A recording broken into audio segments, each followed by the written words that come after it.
माझे मित्र आणि राज्याचे उपमुख्यमंत्री अजित पवार यांचं निधन झालं. महाराष्ट्राच्या राजकारणाने एक उमदा नेता गमावला.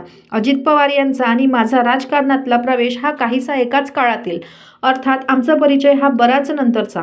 पण राजकारणावर कमालीचं प्रेम या एका गुणावर अजित पवारांनी महाराष्ट्राच्या राजकारणात खूप मोठी झेप घेतली.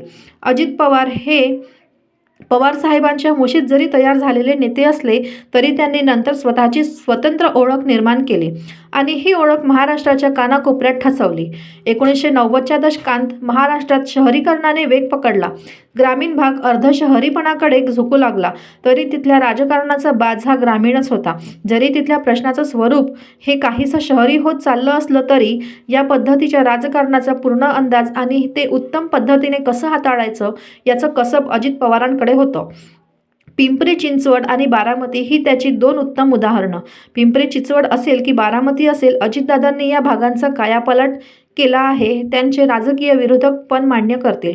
प्रशासनावर अचूक पकड आणि एखाद्या फाईलीचा गुंता सोडवताना त्याची गाठ नक्की कुठून सोडवायची याचं अचूक ज्ञान असलेला हा नेता होता. प्रशासन हे सत्ताधाऱ्यांच्या पेक्षा वरचढ होण्याच्या काळात असा नेता महाराष्ट्राने गमावणं हे अतिशय दुर्दैवी आहे.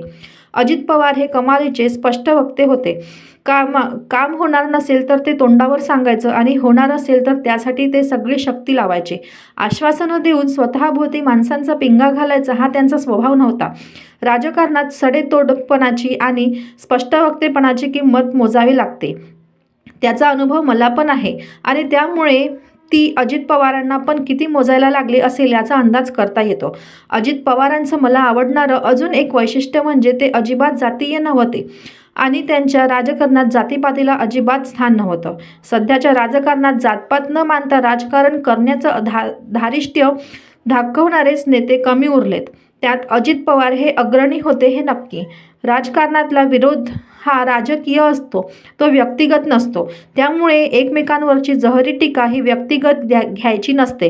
हे भान असलेले नेते महाराष्ट्रात कमी होत चालले आहेत. राजकारणातले दिलदार विरोधक एकामागे एक जाणे हे महाराष्ट्राच्या उमद्या राजकारणाचं मोठं नुकसान आहे. मी आणि माझं कुटुंबीय पवार कुटुंबियांच्या दुःखात सहभागी आहोत. महाराष्ट्र नवनिर्माण सेनेतर्फे अजित पवारांना भावपूर्ण श्रद्धांजली. मनसे अध्यक्ष राज ठाकरे यांनी लिहिलेली पोस्ट.